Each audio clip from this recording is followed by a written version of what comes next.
Bonjour mes amis. Bonjour prof. Bonjour prof. Cette vidéo est consacrée au triomphe de la génétique, au service de la police scientifique, la généalogie, l'histoire des mouvements des populations, et de la confirmation de la théorie de l'évolution.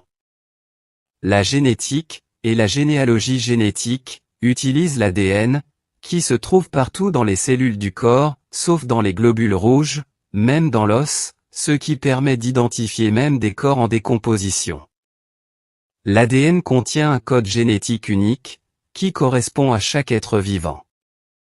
Ce code génétique utilise un alphabet de 4 lettres A, T, C, G.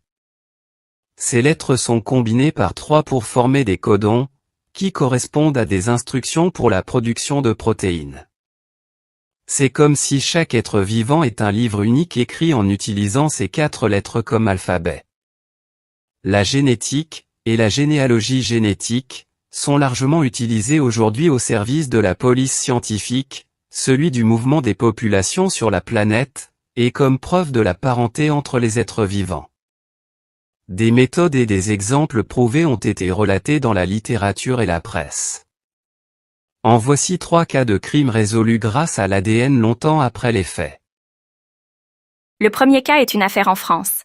18 ans après les faits, en 2013, l'ADN a permis de relier le meurtre dans l'Isère d'une fille de 10 ans, Saïda Berche, tuée en 1996, à son bourreau Georges Pouille, qui a été identifié, jugé et condamné à 30 ans de réclusion criminelle. Le deuxième cas est celui du tueur du Golden State, également connu sous les noms de Visalia Ransacker, East Area Rapist et Original Night Stalker. C'est un tristement célèbre tueur en série américain qui a sévi dans les années 1970 et 1980. Son véritable nom est Joseph DeAngelo. Ces crimes ont été commis entre 1974 et 1986 en Californie. Il s'introduisait dans les maisons pendant la nuit, attaquait ses victimes, souvent des couples, les ligotait et les menaçait avec une arme. Il commettait des vols, des agressions sexuelles et des meurtres. Après des décennies d'enquêtes infructueuses, DeAngelo a été arrêté en 2018 grâce à une avancée majeure dans la généalogie génétique. Les enquêteurs ont comparé l'ADN retrouvé sur les scènes de crime à des bases de données généalogiques en ligne, et ils ont ainsi pu identifier des parents éloignés de DeAngelo, puis remonter à lui. Cette technique révolutionnaire consiste à comparer l'ADN d'un suspect inconnu à des bases de données généalogiques. En identifiant des parents éloignés, les enquêteurs peuvent retracer un arbre généalogique et ainsi identifier le suspect dans cet arbre généalogique. Dans l'affaire de DeAngelo, les enquêteurs ont utilisé la base de données GEDmatch. Elle permet aux utilisateurs de télécharger leurs résultats d'ADN à des fins généalogiques, mais elle peut également être utilisée par la police scientifique pour résoudre des crimes. L'arrestation de DeAngelo, qui a été condamné à perpétuité, a marqué un tournant dans l'histoire de la criminologie.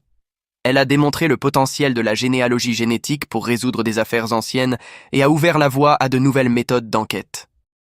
Le troisième cas est une célèbre affaire criminelle survenue en Suède en 2004.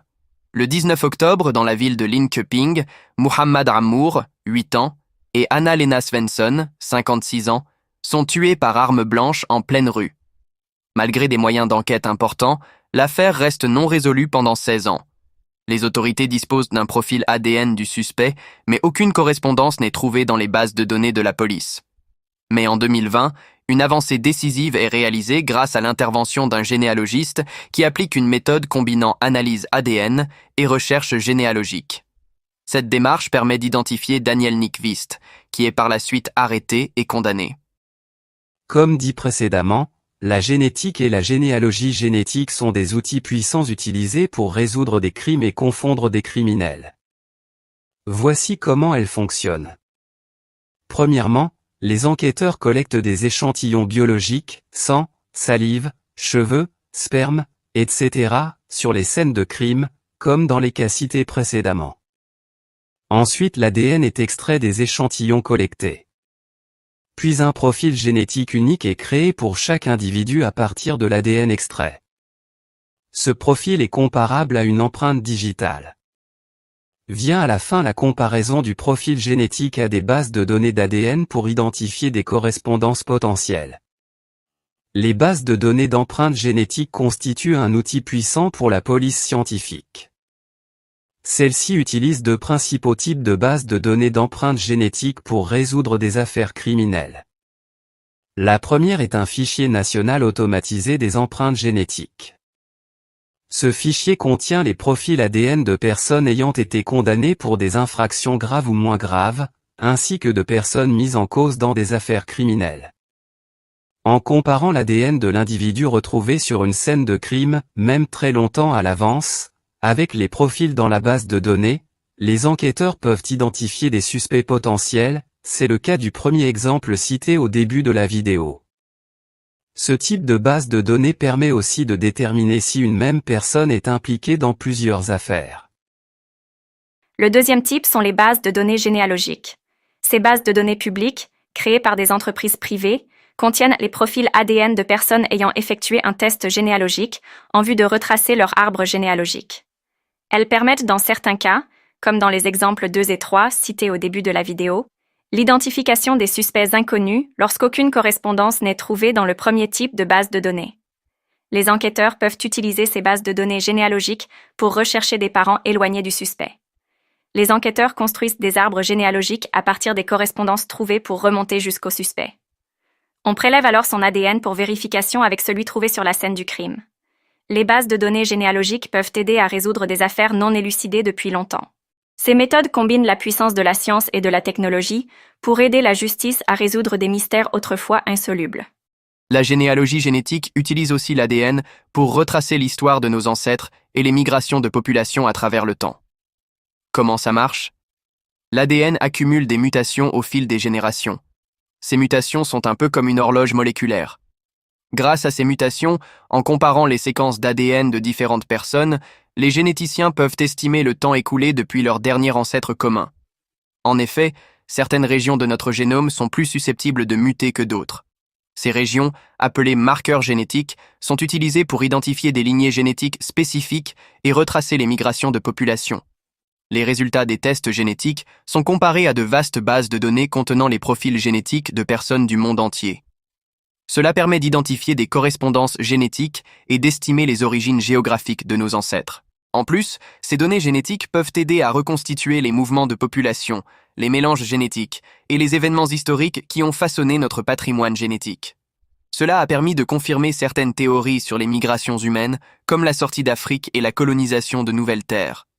Par exemple, les études génétiques ont montré que les populations amérindiennes descendent d'anciens asiatiques qui ont traversé le pont de Bering, qui a existé à plusieurs reprises entre la Sibérie orientale et l'Alaska, il y a des milliers d'années. Cependant, les résultats des tests génétiques doivent être interprétés avec prudence dans le domaine géographique, en particulier pour les populations ayant connu des mélanges génétiques importants. La génétique et la généalogie génétique jouent aussi un rôle crucial dans la compréhension des relations de parenté entre les espèces. La séquence des gènes et du génome entier est analysée pour identifier les similitudes et les différences entre les espèces. Les gènes similaires entre les espèces, appelés gènes homologues, sont étudiés pour retracer l'évolution et l'ancêtre commun. Les groupes de gènes hérités sont utilisés pour tracer les lignées ancestrales des espèces. Tandis que les mutations accumulées dans les séquences ADN peuvent indiquer le temps écoulé depuis la divergence des espèces. Les arbres phylogénétiques sont alors construits en utilisant ces données pour représenter les relations évolutives entre les espèces. Des études génétiques montrent que les humains partagent une grande partie de leur ADN avec les chimpanzés et les bonobos, environ 98%, indiquant qu'ils partagent un ancêtre commun récent, environ 5 à 7 millions d'années. Alors que le macaque et l'homme n'ont en commun qu'environ 93% d'ADN, indiquant qu'ils partagent un ancêtre commun beaucoup plus lointain, environ 25 millions d'années. Ces analyses génétiques et généalogiques fournissent des informations précieuses sur l'évolution, la diversité biologique, et les relations de parenté entre toutes les espèces vivantes. Les innombrables cas de liens de parenté entre humains résolus, et d'affaires criminelles élucidées par ces outils puissants que sont la génétique et la généalogie génétique, montrent bien que les résultats obtenus, qui confirment et valident la théorie de l'évolution des espèces, sont très fiables. Malgré cela, beaucoup de gens n'acceptent pas encore notre parenté ancestrale avec les grands singes pour des raisons religieuses ou idéologiques. Pourtant, ils acceptent la poussière de la Terre comme matière d'origine sans problème. Qui est le plus proche des humains? L'animal qui a la même allure corporelle, les mêmes organes et leurs fonctionnalités, la même manière de se reproduire, plus les 5 doigts au niveau des mains, ou bien la poussière de la Terre? De toute façon, rien n'arrêtera le progrès, il est inscrit dans les gènes. Merci d'avoir regardé cette vidéo jusqu'à la fin, et à bientôt avec un autre sujet.